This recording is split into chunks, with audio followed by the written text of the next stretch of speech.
Good morning and welcome to the Premier Football Podcast. As always, I'm Rafe Garland, joined as always by Joe Doherty. Today on the show, we've got Manchester United hit for 6 by Tottenham Hotspur, 7 heaven for Aston Villa. It's transfer deadline day. We've got a jam-packed show. Joe, are you looking forward to it? Rafe, I am so looking forward to it. I love transfer deadline day. I remember in 2011, January 2011, when Liverpool were very active, they sold Fernando Torres and then they got 2 late deals over the line in Andy Carroll and Luis Suarez. And ever since then, just because that was so dramatic, I've been hooked on every single deadline day. Occasionally you get let down, but I have a feeling that there are going to be some interesting moves today. And of course, one of the most incredible weekends of football in Premier League history.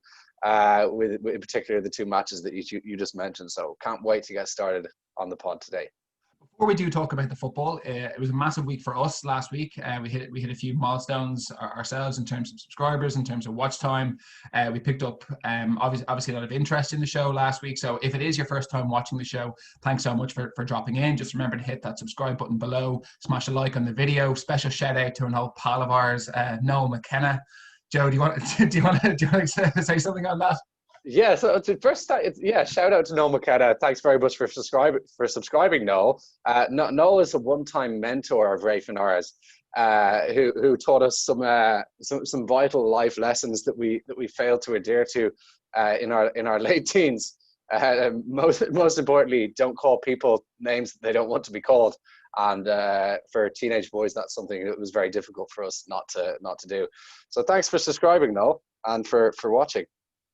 Right, over to the football, Joe. Only one place. Well, I say only one place to start. I'll give you the choice. Are we going to Old Trafford or are we going to Villa Park? I think we have to go to Old Trafford first. Okay. We start me off in a happy mood. Absolutely fantastic to see United getting battered at home, isn't it? Yeah, it was. I mean, it's been a long time. We have to go back to City winning 6-1 there, don't we? For the last time that they were truly embarrassed. I mean, they've lost key games there, and obviously they lost to Crystal Palace on the opening day 3-1. Should have been more. Palace had a lot of chances, and I mean, as bad as United were, I think that we have to give Spurs a good deal of praise. They were lethal, and they could have won by more as well. Even when it was 2-1 and United had 11 men, Spurs was just ripping through them. I mean, United aren't getting coached properly at all. That has to be said right off the bat. The coaching at the back and the hang on, Joe. Do you mean to tell me that you don't think that Solskjaer is coaching Maguire to actively foul Luke Shaw, pull him to the ground so he can't clear it, and then watch as Spurs turn the ball into the goal? You're saying that's not in the game plan?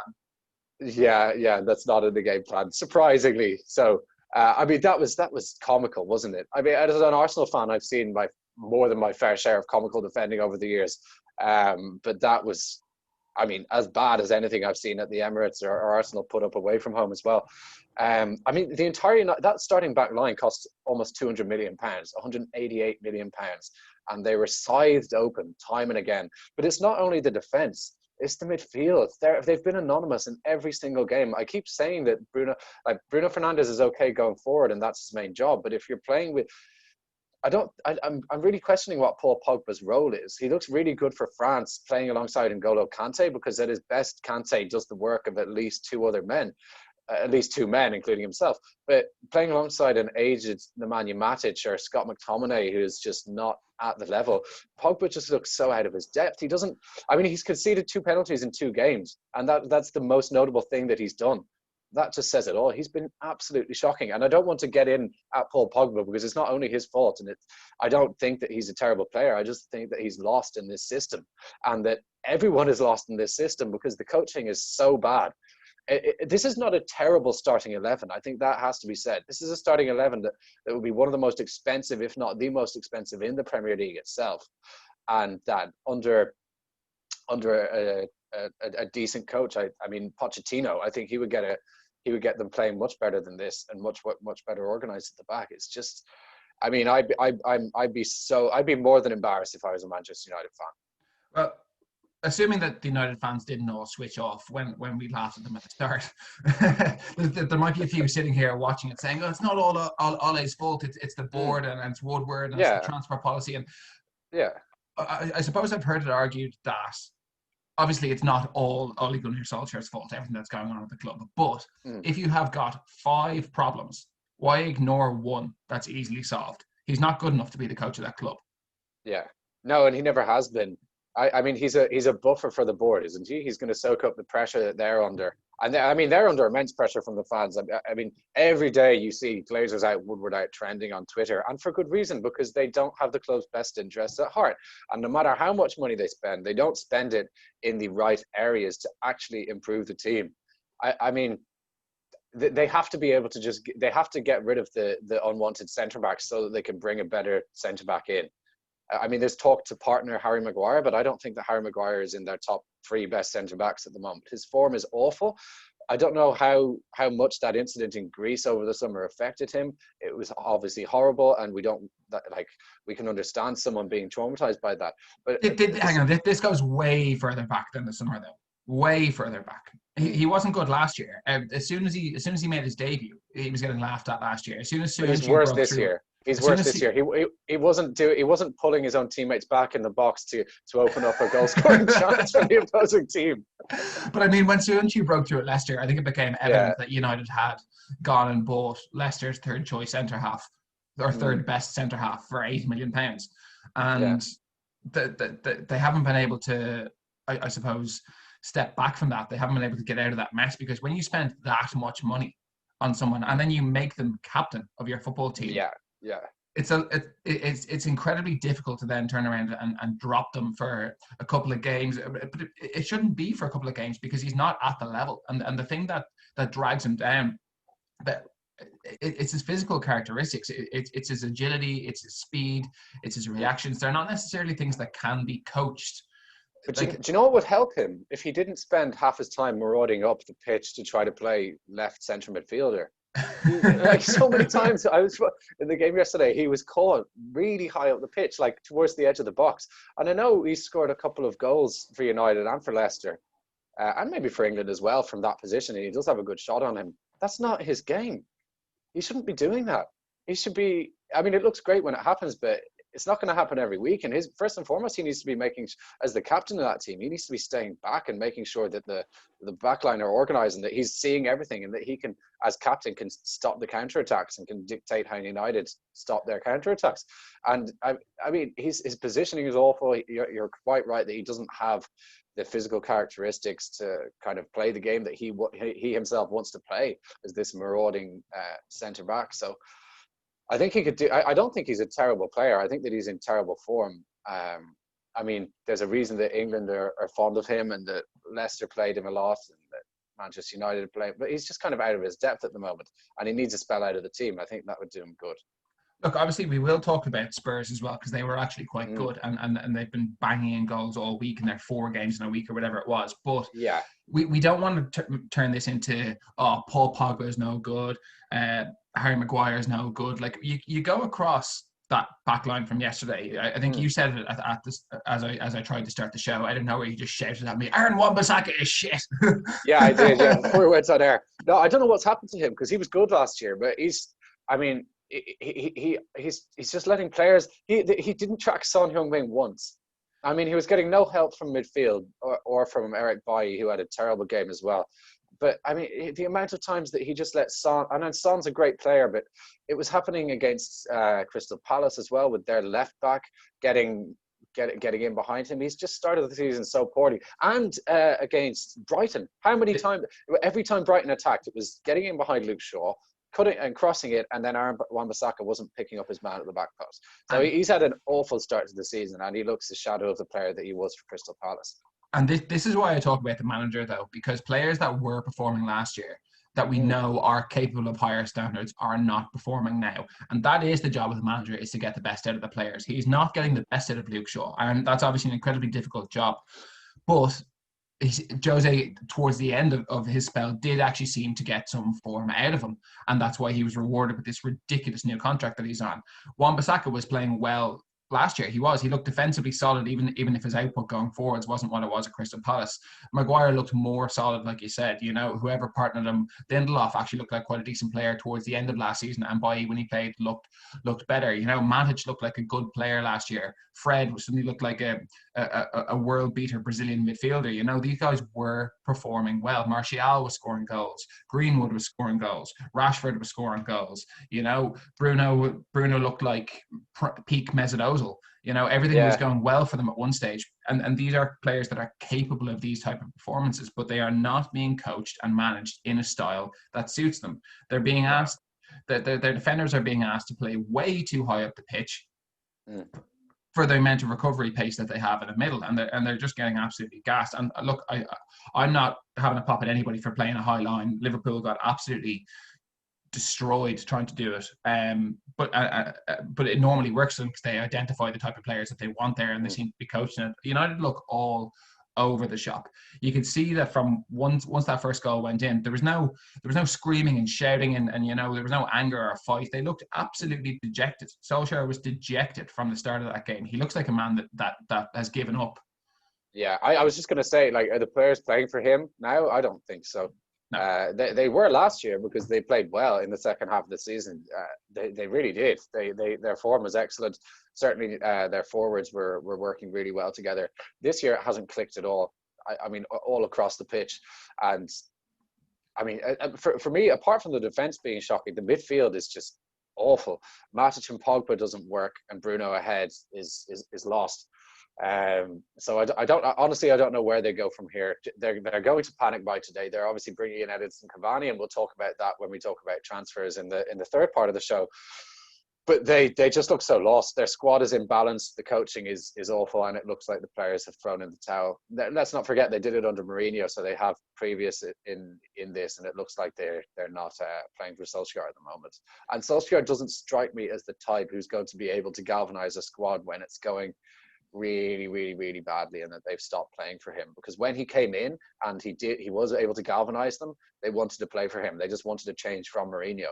But that's not the case now. He doesn't have that excuse. Well, look, let's talk about Mourinho for a minute, Joe. Yeah, absolutely. Yeah. Spurs' last few games, Southampton, they scored 5 against Southampton. They scored 3 away in Europe. They drew 1-1 against Newcastle. They scored 5 against Chelsea. Or no, sorry, that was the penalties. That was 1-1. They scored 7 midweek against the Israeli team in the Europa League again, and then they scored 6 against Manchester United. They are scoring goals. Yeah, they are. I mean, and if and when Gareth Bale comes into the team, and if he's on form, that's frightening. I mean, I did say that in one of the earlier pods, like the prospect of Harry Kane, who is so good at playing through balls, feeding the likes of Son and Bale, running in behind high line defenses such as Manchester United, they're going to score even more goals. They were excellent yesterday. They didn't really have too much to deal with defensively, so I don't really think we can talk about them at the back too much. But their midfield looked better, I have to say. And Ndombele looked like the player that they hoped they'd sign from Lyon. I know he struggled badly last year, but he was very impressive yesterday. Højbjerg had his first really dominant game. He imposed himself. But I have to say, Manchester United made it very easy for them to impose themselves on the game. However, they let Spurs play. Spurs played fantastically well. And I mean, I thought Eric Lamela was very good. He was spraying passes around like a prime Lionel Messi. And Kane and Son do what they always do. They're 2 of the best forwards in the league. We have to say that. The Spurs have some elite level forwards, and they were really on it yesterday. Do you think that the team is finally starting to take shape in a Jose Mourinho mold? I mean, I messaged yesterday at the start of the game to say, what do you make of that midfield? And that midfield was Højbjerg, Sissoko, and Ndombele. It is a Jose Mourinho midfield because they're workhorses, physical workhorses. Maybe not known for their technical traits, but not overly poor technically either. But predominantly they're physical players, right? And they work hard. Aside from their combative nature in midfield, like you look at the red card for Martial, Lamela has done really well there, and that's exactly what Jose would want him to do. Like they've got that nastiness about them now. This is what he was talking about all last season in the All for Nothing documentary: is that you need to be bastards, you need to be cunts, excuse my language if there are any kids watching it. I'm just quoting. And that's what he was telling them. And they had a soft touch last year. But maybe the most important thing that Jose got them working on in the lockdown period was learning how to be assholes and how to act like winners on the pitch. And winners are not nice. Of course they're not. Nice guys don't win in football. I think that's a proven fact. They played like winners yesterday. Lamela bought that red card off Martial. Martial was so naive to react in the way he did. Yeah, we can say that Lamela should have gone as well. He did obviously put his arm in Martial's face, but Martial can't react like that. Just leave it, just ignore it. We've all played football. If you react like that, you're going to get sent off. Even push him, push him in the chest. Yeah, you get a yellow shove card. him away from you. You get a yellow card, but slap him in the face. He just touched his face. It's so soft. What are you doing? It's ridiculous, and he deserves to get sent. He's let his team down. I mean, they were going to lose 3-4-1 anyway. I've no doubt about that. But fair play to Lamela. That's pure gamesmanship. It exists in football, and he did well to buy United a red card. Obviously, with United continuing to go as they seem right now, we're talking about Solskjaer maybe losing the dressing room. We'll see whether the players that they want do or don't come in, but I'm not sure how signing one left back is going to solve the whole issue at Manchester United in Tellez if he does come. United should have lost their first 3 games. Somehow they managed to pick up a win against Brighton. Things do not look good for them. They don't look like a team that's on course for anything special. Where do you see Spurs finishing, Joe? Excuse me. Before the season started and kind of after the Everton result, we were both saying outside of the top 6. However, I think that things have changed. Clearly, we thought we were watching a different Spurs in that we were watching a different Spurs in that Everton. Here's a question for you: are they title contenders? At this stage, everyone is a title contender in the top 6 right now. Everyone from Everton, Leicester, Liverpool, Arsenal, Spurs, Chelsea, you have to say are title contenders. Why not?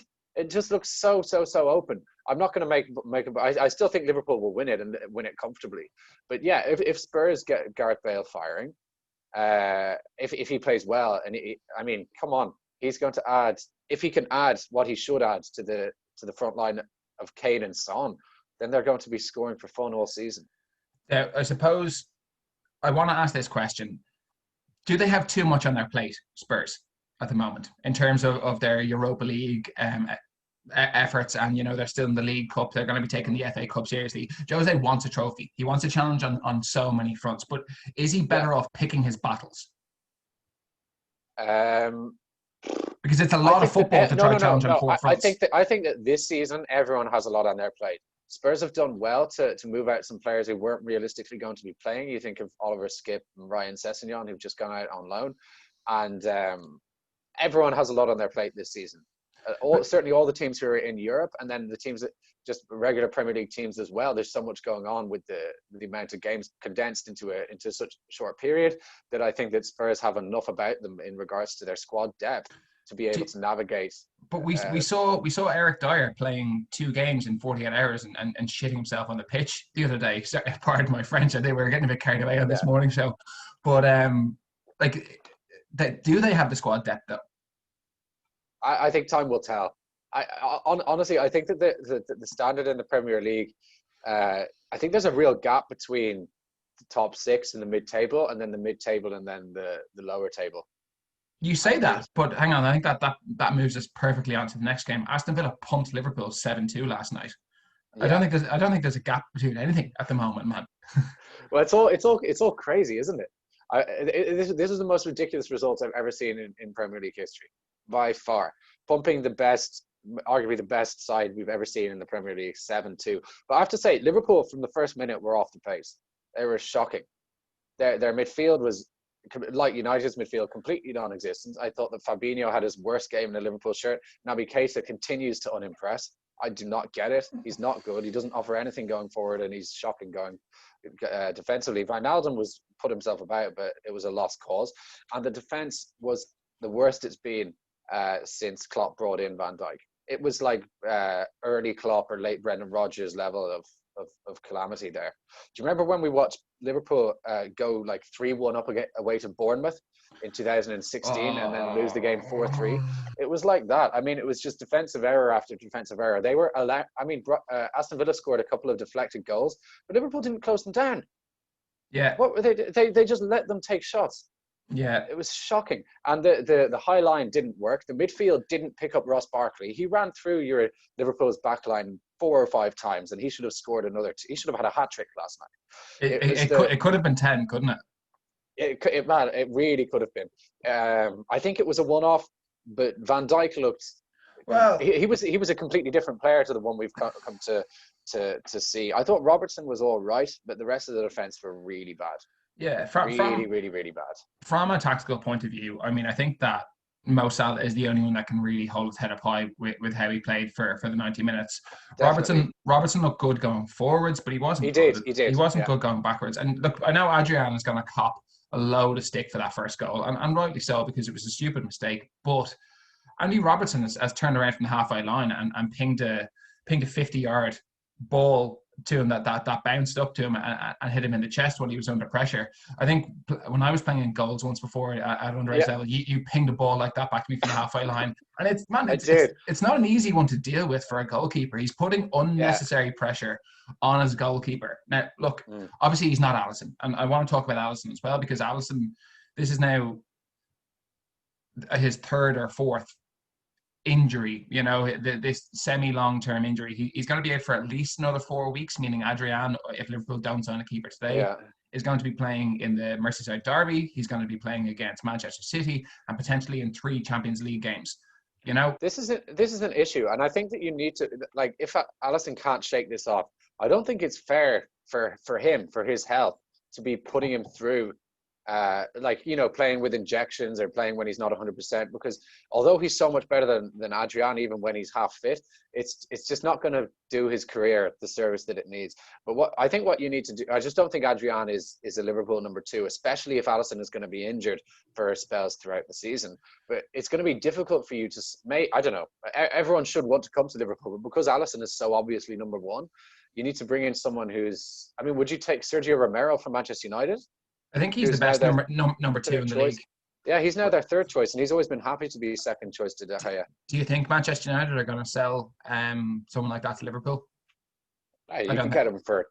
Of course they would. I've heard Liverpool linked with Gazaniga this morning, and I think he's another one. He's a good. Again, he's 3rd choice now. I don't know how, because he's better than Joe Hart, but.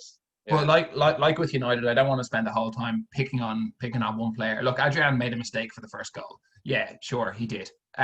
But I mean, 3 of the goals he conceded were deflected shots from outside the box. That it doesn't matter. You could have 3 goalkeepers in there, and they're not saving them. Once you move one way, you can't move back the other way. So, but like you said, one to 10, barring Mo Salah, the effort and the intensity that we kind of associate with Liverpool wasn't there. But not only that, Aston Villa had them figured out, and they're not the first team to try to do this against Liverpool, to try beat that offside trap. We spoke a lot about Liverpool's offside trap last week, catching Arsenal offside 70% of the time. Isn't it brilliant? But I spoke to you about the times that Arsenal got it right, the goal that they scored and the one that Lacazette missed. When we lost to Watford last year, that's how it was done. Those diagonal balls over for Sarr. He was playing on the right last night. Aston Villa went down the left instead yesterday, with Watkins and Grealish. And that space is always there. And if you start your run, time it from a little bit deeper, if you don't play on the shoulder of the defenders, if you stand off them a little bit and time your run properly, there's acres and acres and acres to play in behind that Liverpool back line. Yeah, there is. Yeah, we saw it against Arsenal in the Community Shield as well. And this is the thing. There was teams couldn't work out how to get at Liverpool before, and then Watford went and did it last season. Then Arsenal did it in the Community Shield, and now, I mean, this is the most serious one. And I don't think Klopp will change his style of play, because it's high risk, high reward. And I mean, this was a one-off. It was Aston Villa had them figured out, but it was a night where Liverpool couldn't cope with what Villa were doing. Yeah, but it was clear. They just had a bad night. It was clear to everybody that Villa had Liverpool sussed. Within 10 minutes, everyone knew, wow, Villa have us sussed. They know exactly how to attack and they're going to have chances. That wasn't rectified through the whole game. Even at halftime, I think it was 3-1. I said to you, Jordan Henderson will be coming on now at halftime. If he wasn't fit, I don't know why he was named on the bench. I was shocked that James Milner didn't come on earlier either, because there wasn't that leadership or that intensity, and Liverpool missed that massively. I know you're saying that Fabinho looked like he had a bad game, and Keita continues to unimpress him. They need a leader in there. They need someone to drive this team in the same direction, because as good as a lot of these players are individually, they miss that in the middle. And this is why Liverpool lost so many games towards the back end of last season when Henderson was out of the team, why they've struggled this year when he's not been in. He is so important for that Jurgen Klopp team. In the same way Adam Lallana was at the start of Klopp's tenure, someone in the middle of the park that leads by example, takes the press to the opposition, gets them on the front foot, because that's what they were missing yesterday, was someone in midfield to get them on the front foot. They did it well against Arsenal. We spoke about it, that their press was so good that Arsenal didn't have time to play those balls over the top. And because the midfield were slow yesterday and they were off the pace, Villa had that extra couple of seconds to pick those passes, and Liverpool were absolutely carved open like Christmas dinner. Yeah, absolutely. I think as well as that, we have to give Aston Villa a lot of praise. That was a sensational performance. It was a brilliant performance. One of the best performances in Premier League history, if not the best. And Watkins looked so natural at this level. He took his goals so well. He could have had a couple more as well. And Grealish, how much would it cost to get him now? £100 million at least?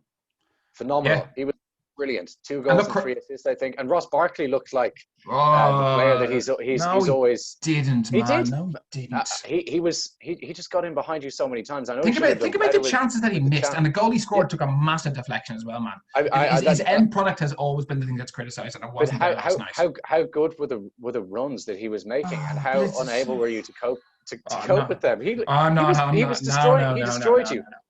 No, I'm not having any of that. I'm not having. Yeah. He completely did. You couldn't cope with him. Dean Smith tactically got it spot on last night. Grealish played out of his skin. Watkins obviously took his goals tremendously well. He was hungry. He was up for it. Villa just wanted it more yesterday. That's what it came down to. There was one football team that really wanted to win that match yesterday, and then there was one set of players that were thinking about their international break. Yeah. Right. Look, that's the end of part 1 anyway. There were other football games happening. There's transfer news to discuss, but we'll move on and we'll get started with part 2. Okay, on to part 2. Look, there were 8 other games in the Premier League this weekend. It's hard to remember. It's hard to keep up with them. Goals flying in left, right and centre. We're going to try to get through these as best as we can, because obviously there's a lot of content and we do want to talk about transfers. City dropped points to Leeds. Leeds picked up points against City. Leeds dropped points against City. Who's that a good result? On the face of it, Liam Gallagher, obviously a huge Manchester City fan, tweeted last night that points at Leeds doesn't look so bad now, does it?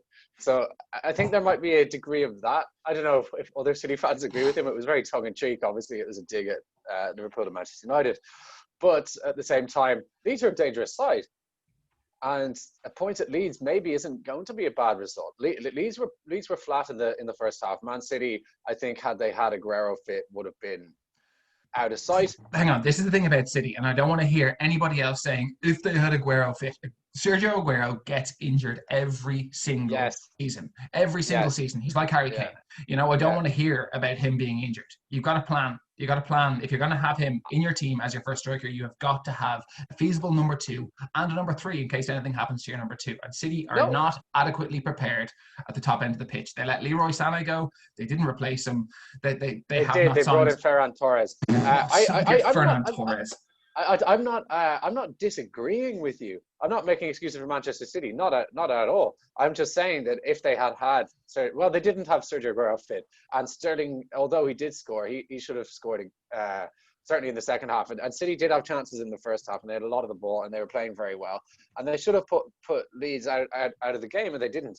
And then I don't know what Bielsa said to them at half time, but it was a completely different Leeds side that came out in terms of their intensity.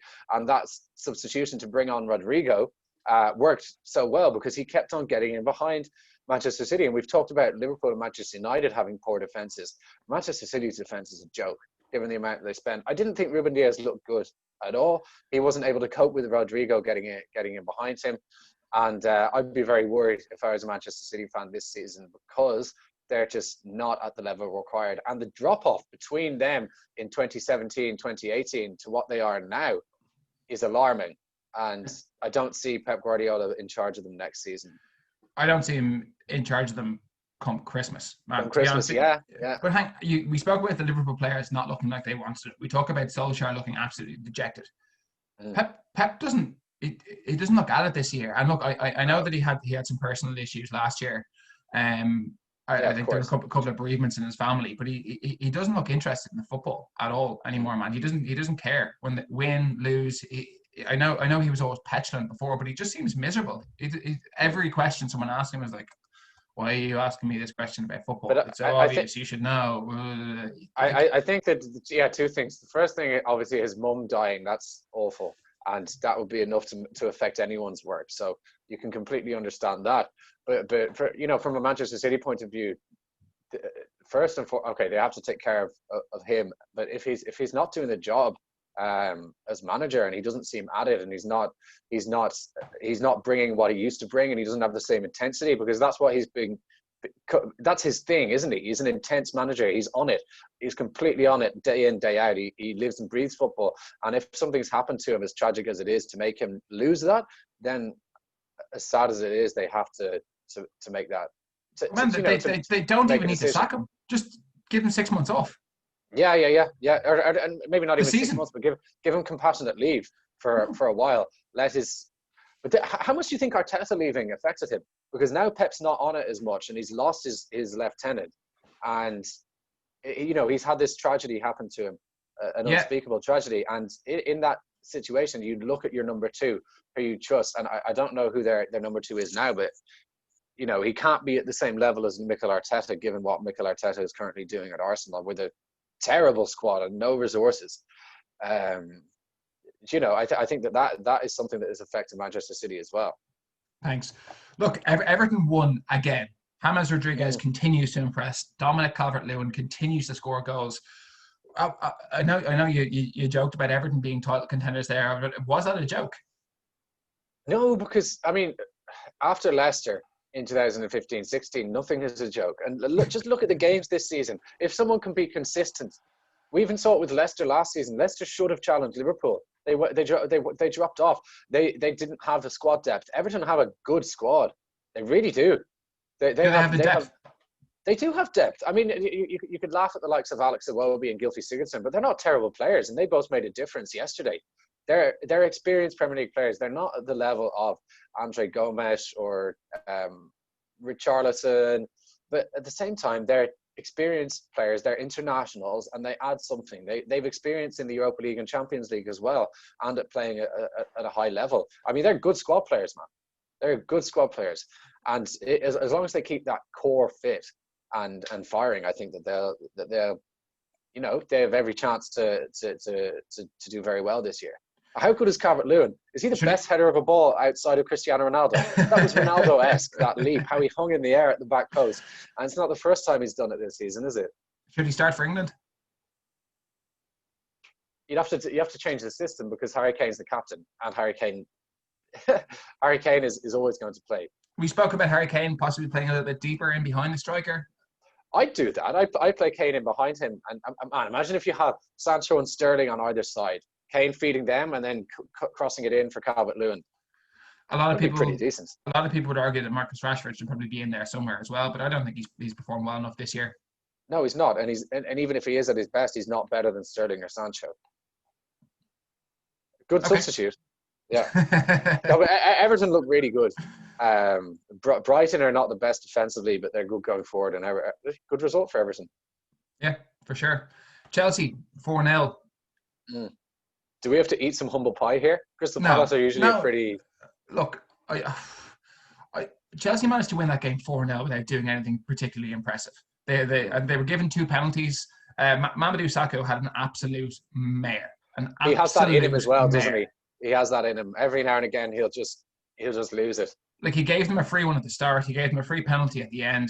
And once you go if you're a team like Crystal Palace and you go a goal or two behind, it's very difficult for you to get back in the game because your whole game plan is revolved around keeping it tight, expecting the opposition to try and bring the game to you, and then going and hitting them on the break. And when you need to go chasing the ball and chasing the game, you obviously leave yourself a lot more exposed at the back, and that's just what happened to them. Individual errors killed them. Look, obviously they didn't create anything. I think Wilfried Zaha only touched the ball a few times. Townsend wasn't involved. Their strikers were too deep. Yeah, look, Chelsea did play well. It's their best performance of the season against a Palace team that had looked good.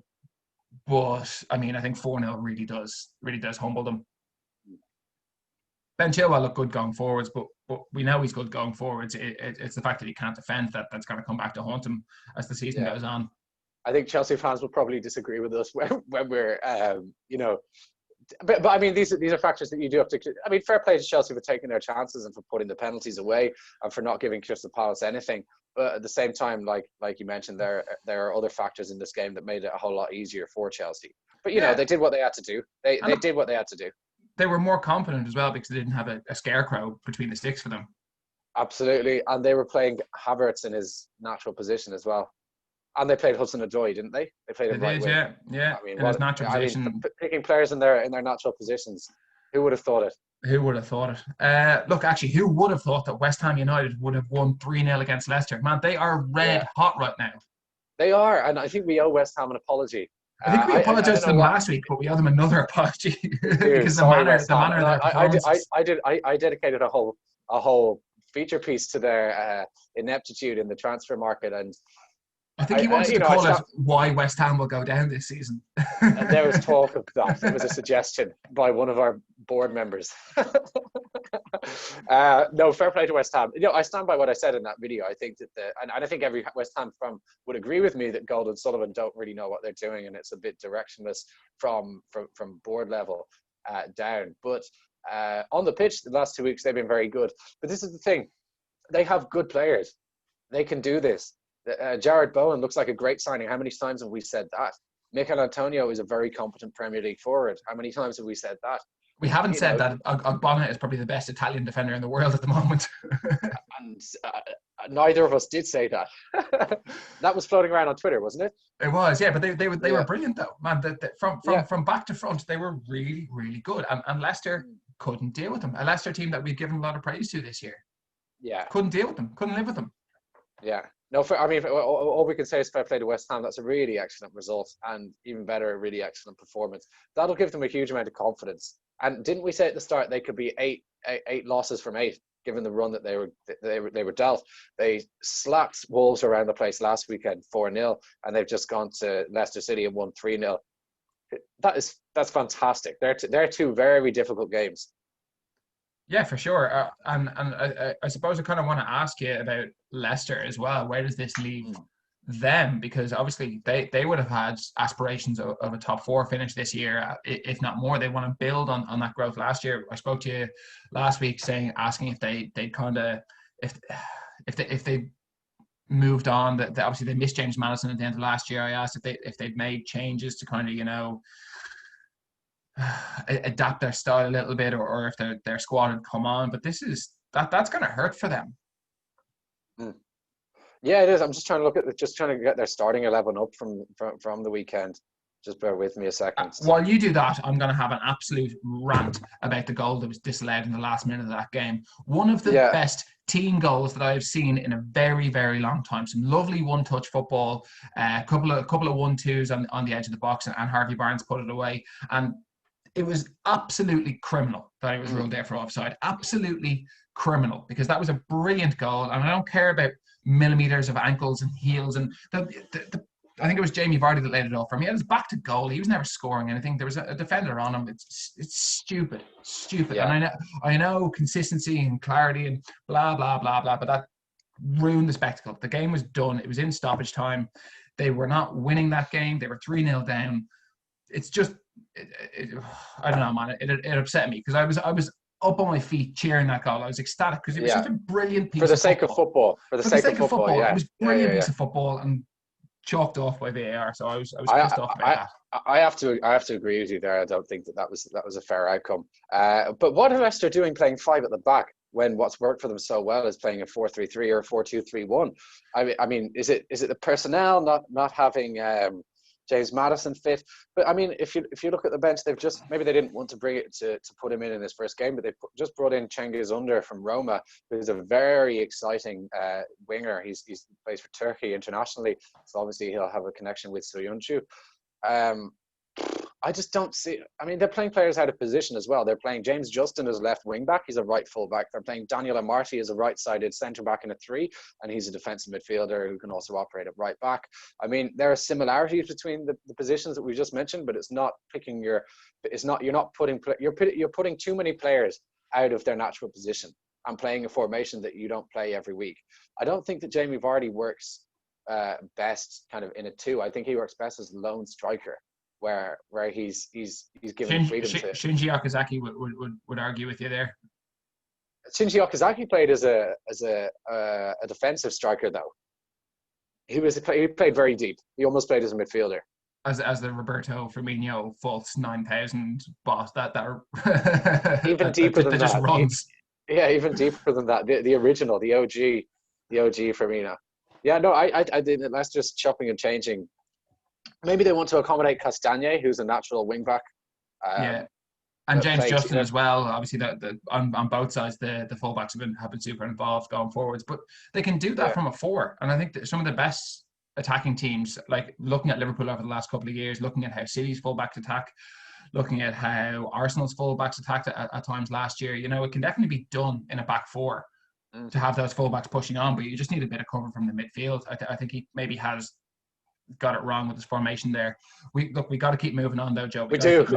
We're stuck for time. Yeah. Your team, Arsenal, ground out a 2-1 win after the most boring first half in Premier League.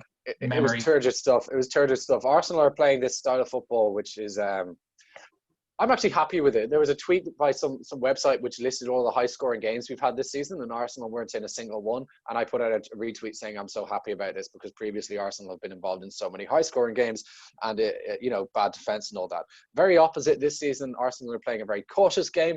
They're waiting to break teams down. They pass from deep and they try to open up teams, and they did that twice yesterday. I mean, there were 18 and 19 passes in each of the goals respectively, and they just carved Sheffield United open, and it was really, really good football. It's a bit boring to watch. I mean, the first half was very, very, very dull. Sheffield United were not good yesterday at all. They scored a very good goal, but it was an individual piece of brilliance, a very good shot from McGoldrick from outside the box. And, that aside, Arsenal were very comfortable and they were good value for their win. And, I mean, Bukayo Saka, very good. Nicolas Pepe, very good. I'd like to see more of Pepe. And it was nice to see Aubameyang play through the middle in the centre half. I think that's something we should explore more. Sheffield United didn't look great, did they? No, they look in trouble. That's 4 out of 4. 4 defeats in a row. That's a really poor start. They're down there with Fulham. What do they have to do to turn it around? I'm not too sure if they're capable of turning it around. If you look at their bench yesterday, there's no real quality there. There's no real way of playing differently in regards to the squad that they have. They have brought Ryan Brewster in. They've just brought Ryan Brewster in, yeah, but he's untested at this level, untried at this level. It's a risk. Are goals the issue for them? Obviously, they were built on such solid defensive performances this year that just don't look like they can replicate this year. Is the lack of fans maybe a big thing for them? Maybe. I mean, Bramall Lane is a difficult place to go. They're obviously a very passionate bunch of fans up there. But yeah, goals is the thing. David McGoldrick, I think, scored 2 or 3 this year. He scored a very good goal yesterday, but as 2 Irish lads, we'll let everyone know that he's not exactly a prolific striker. If he's starting up front for Ireland, you don't think, oh yeah, McGoldrick's going to pop up with a couple today. I don't even think he scored for Ireland. Correct me if I'm wrong, but I feel think he may have won. I'm not sure. Yeah. Right. No, they look poor. We'll keep moving. Newcastle, Burnley. Yeah. Very good performance from Newcastle. Callum Wilson looks like an inspired signing. Alan Saint-Maximin was at his absolute best. What a player to watch when he's on form. His goal was breathtaking, and his assist for Wilson's first goal was breathtaking as well. Sum up Burnley in one word. Dead and buried. That's 3 words. Yeah. Rubbish. Poor rubbish. Yeah. Relegated. Strong chance. Wolves 1, Fulham 0. Fulham relegated. Relegated, relegated before was kicked this season, and Wolves scraping by. They're going to struggle this Yeah, year. yeah. We'll talk about them more in depth at another stage, but yeah, they're not the same. Southampton 2-0, West Brom. West Brom dead and buried as well. Southampton look all right. They're playing some decent football, and they're scoring without Danny Ings for the first time this season. You say West Brom dead and buried, yet we've already tipped Sheffield United, Burnley, and Fulham to get relegated. So out of those four, one of them has to stay in the league. Yeah, those are the four worst teams. I mean, one of them might go on a run and surprise us, but there are some shocking teams down there. They're all not good enough. I would have loved to see Brentford come up instead of Fulham. Right, Joe. It's transfer deadline day. I know you've had your phone out there, you had the laptop going, you're up to date with all of the latest rumours. At the moment, it is 10:36 that we're recording this. What is the latest breaking transfer news? So it's being said that tell us to United. Tell us to United. He's completing a medical as we speak. Cavani to United. He's completing a medical as they speak. So they're busy. Will United bring in more? I mean, it wouldn't be unlike them to go back into the transfer market for another player, would it? They have the facilities to get deals done very quickly too. So like Arsenal, what's the latest on Jadon Sancho, Joe? That's what everyone wants to know. Jadon Sancho. Let me have a quick tweet. I don't think there was any movement the last time that I checked my. I think Ornstein said this morning that I was off. Yeah. Mostly because United have never looked like they're going to pay the amount of money that Dortmund want, and it's been a bit of a joke so far. They're playing hardball. United. They're waiting for Dortmund to lower their asking price for a change. We've seen that tactic from United a few times. It often results in them getting their man, but maybe a few months later, we had this Bruno Fernandes saga last year, and I think they actually ended up paying more in January for him than they would have paid over the summer. Dortmund are not an easy club to negotiate with. No, they're not. And there was a lot of talk that Dortmund were dragging this out on purpose because the publicity was good for them and that kind of stuff. But I think it's pretty plain and simple that they put a price tag down very, very early in the window and said, if you pay this much, we'll sell you the player. And United just haven't met that as the window's gone on. Any more gossip first? Well, a confirmed signing. Everton have signed Ben Godfrey from Norwich for an initial outlay of £25 million. So adding to their list of centre-backs. Very poor Norwich side last year who were bad defensively, but he was one of the players who looked all right. Interestingly enough, for such a poor defence, three of them, certainly Godfrey, Max Aarons and Jamal Lewis, very highly rated. So even though that they couldn't cut it at this level last season, they do have their admirers.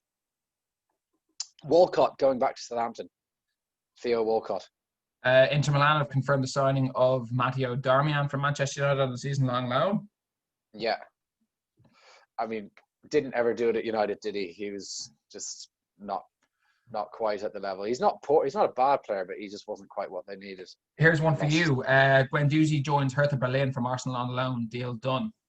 Yeah, this is a strange one. I mean, just a few months ago, we were talking about Guendouzi being valued at least £30 million, and then he had this meltdown against Brighton where he made some snide remarks to Neil Maupay, and he refused to apologise to Arteta for doing so afterwards. And Arsenal haven't been able to find a suitor. He's going out on loan now with 2 years left on his deal. Next year he has 1 year left, so he's going to be going for a very low fee when he goes next season. We're seeing some contrasting reports between two of Twitter's transfer powerhouses, between Fabrizio Romano and David Ornstein. Romano saying that Jorginho is not joining Arsenal, whereas Ornstein had suggested this morning that he might. The Torreira deal with Atletico is still ready to be announced, but they need one more player to leave the club. Atletico, that is, are waiting for an outgoing player before they complete that. Yeah. I mean, I trust Fabrizio Romano ahead of David Ornstein. Fabrizio Romano seems to be the king of transfers. That's his thing. He's the one journalist who's most in touch with what's going on out there. Douglas Costa will sign as a Bayern Munich player today, moving from Juventus. Southampton, Theo Walcott. Oh, big news for you and Arsenal, Joe. Gunnosaurus, the exit from Arsenal after 27 years. He's not had his contract renewed. I saw. Without fans, there's no point for mascots, unfortunately, as iconic a mascot as Gunnosaurus is. How about the Cavani deal? Should we talk about that? What do we think of that? The Falcao deal. The Falcao deal, yeah, the Ibrahimovic deal. We've seen this before with United. There is a strong argument they need a striker. Martial is missing the next 3 games for a straight red card, and their only other, and then they have Greenwood and Rashford. But and a Gallo. Manchester United will, and a Gallo, yeah, that's true. But that so they have 3 strikers aside from Martial. Yeah, but they play Rashford and Greenwood in wide areas. They're seen as wide forwards. So you know what they need to do? They need to go and sign a 33-year-old player that no other top club wanted, that's out of contract, that hasn't been training for the last few months, and they want to shove him straight in their attack on massive money without any regard as to how he's going to link up with the other players. Apparently they wanted to have the deal done towards the end of last week so that he could make his debut yesterday against Spurs. Yeah. Do you think do you know they're it does, when at the start of this window, back a couple of months ago, whenever it was, when Solskjaer came out and said, that the most important thing now is that we get the recruitment right and we have all the time to get it done properly, that they're going to implement this proper strategic transfer policy. Do you think that strategic policy had signing 33-year-old Edison Cavani on a free transfer on deadline day? Do you think that somehow was involved on massive money? On massive money, yeah. I might add. With a €10 million agent fee. Giant agent fee, even though he doesn't have a club at the moment. So was that in their plans, do you think, Joe? Do you know what? Given the club we're talking about and their history in the transfer market, I'd say it was smack bang in the middle of their plans. It's classic Ed Woodward. It's just insane. What are they pursuing? They don't know what United actually need, because they don't have football men at the top. They have a chartered accountant who's spent his career in the corporate finance industry and has his current job because he was able to get around financial loopholes for the Glazers when they were making their takeover bids, and he was able to sort out all of this dodgy loan repayment nonsense that they've done over the years, and he did it so well that he's been entrusted with the football side of the business, and that is just such a poor decision. And once again, they're failing. They're letting the fans down, they're letting the manager down, and they're letting the team down in the transfer market. Do you think we'll see any more signings at Arsenal? I know obviously they were linked with a couple of big names in midfield, Aurier and Partey. Both of those deals seem to be dead in the water, are they? Aouar has said he's staying at Lyon. He wants to stay at Lyon, and the Partey deal is very simple: €50 million release clause. Atletico want that all up front in cash, and then you have to pay him upwards of £150,000 a week and a high agent fee as well. I just can't. I don't know. I can't see Arsenal splashing all of that money, like €50 million up front, high agent fee, high salary. I don't know. But you know what I can't get most... If Guendouzi is going the other way, though, potentially on loan, maybe there is some sort of deal. Torreira, sorry. Yeah, but you know what I don't get? Arsenal are letting Guendouzi leave on loan. Arsenal rejected a £20 million offer from Torino for Torreira, only to then let him go on loan to Atletico Madrid because he wants to play under Simeone. If Arsenal are not bringing Thomas Partey in, that is farcical. To reject good money for an unwanted midfielder, only to send him out on loan and let his value decrease because his contract will be running out. That's farcical. Sky Sports are apparently pushing a Declan Rice to Chelsea move for 90 to 100 million pounds. That sounds like absolute pure tripe in terms of speculation for deadline day, but they do seem to be pushing that narrative that this deal might be on. I can't see it from many of the big names on Twitter, but Sky Sports seem to be pushing that one out as the missing piece to Chelsea's puzzle. They have a lot of midfielders already, unless they're moving someone on. There's talk of Jorginho to Arsenal, but I don't know. Another one coming out of Sky is Chelsea looking to offload Antonio Rudiger, and Spurs are interested. Yeah, I saw that last week, actually. There's been leaks to that for a few days, and I wouldn't be surprised to see that happen at all, to be honest. No, it doesn't seem to be in Frank Lampard's plans, and you know how much Jose Mourinho has a hard-on for centre-backs like that. Yeah, he's a good player. I rate him. I've always rated him. I think he's Chelsea's best centre-back. Yeah, he is. But now they have Thiago Silva, so they don't need him. Thiago Silva's the answer. Long-term thinking. Have we got anything else to go through? Cavani is currently signing his contract. So Honestly, that's man, almost I'm done. quite happy about that. So am I. I mean, there's a direct quote from Cavani's agent saying that if he had wanted a payday, he would have gone to United or Ah, Chelsea sorry, go on, finish that because that is really good. rather than looking for a move to Atletico Madrid last season. If he'd wanted a payday, he would have gone to the Premier League, to United or Chelsea. You go ahead. There is one more potential deal. We talked about the Sancho deal being dead in the water. United do still want to target a wide forward, and there's a lot of talk that Ousmane Dembele could be on his way to Old Trafford Yes, on a on loan loan. with an option to buy. Though I think Barcelona are demanding an option to buy at the end of that. Obviously, he was bought for huge money from Barcelona, 140 million pounds or something. Or no, Yeah, was it? from Dortmund. Yeah, he went from Dortmund to Barcelona. I think it was 110, something like Yeah, that. It was yeah. less than Coutinho. The Neymar money was used to buy him, and that hasn't worked out for him at all. Is that what Manchester United needs? They need a PSG Barcelona reject playing or was he at PSG at one stage? No, he was at Dortmund. I Did, honestly don't think he was at was he at Dortmund. Leon before Dortmund? I don't know. I can look up while we continue our chat. Um, I don't think that they need a Barcelona reject though, do they? but I just have to say, they actually probably do need a wide forward because Mason Greenwood is a striker, right? But he's been playing on the right wing, and United have made it clear that kind of Jesse Lingard and Juan Mata aren't in the first team plans. So, are they going to rely on a teenage striker to play right wing for the whole season? That just doesn't quite seem. Okay, this is where the Manchester United transfer policy comes back to it again. If he's a Yeah, striker, and if they want to play him as a striker, and he looks like one of the best young talents in the Premier League as a striker, why yeah, on earth are they signing Edison Cavani today? If they're going that's to go true. sign a Yeah, winger, no, you're completely right there. They're going back in time because they were like now it's Martial's time, now it's Rashford's time, now it's Greenwood's time. And actually, even though maybe Sancho wouldn't be the main priority, adding Sancho to that allows Greenwood to then play as the second choice striker and to not be having the demands of playing 90 minutes in the Premier League every week, as well as playing in the Champions League. Obviously, United are competing in that competition as well this season. So the Cavani thing is just a classic Woodward signing. Let's sign someone who's ready made for this level. But is he? Cavani has had 9 injuries over the past 2 years, and I think he played a handful of games for PSG last season because of his fitness and because he was not first choice after the signing of Mario Icardi. So it's a classic United signing, and it's not what they need. On Ousmane Dembele, he came through the Rennes Academy in France.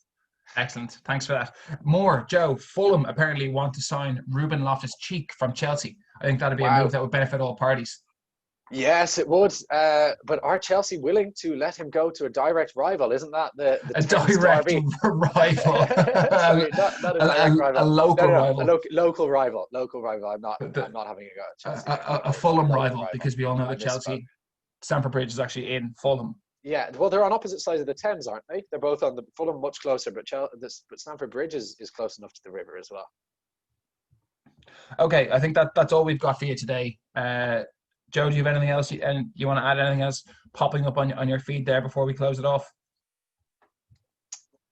No, Rafe. No, I think that's everything. That was great. Maybe next year we'll do a whole day of live streaming, or maybe in January. You never know if we have the subs to be able to do that.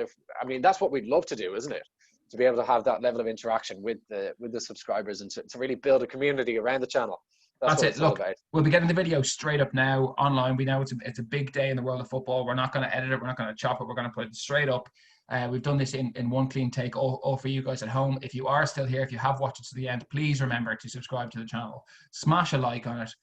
Share it with all your mates. Follow us on our socials. Thanks so much for all the support that we've had over the last week, over the last year. Next week will be our birthday show, so stay tuned for that. So we'll do something special to celebrate the international break. We started with an international break last year, Joe. Don't forget that. And I will never forget that, Rafe. and we'll celebrate it next week. Joe, thanks so much for coming on the show. Rafe, a pleasure as always, and looking forward to getting this pod out ASAP. Guys, thanks so much for watching. Don't forget to smash a like on the video, share the content around, subscribe to the channel if you're new. Tell your friends about us, tell your colleagues about us, put us out there.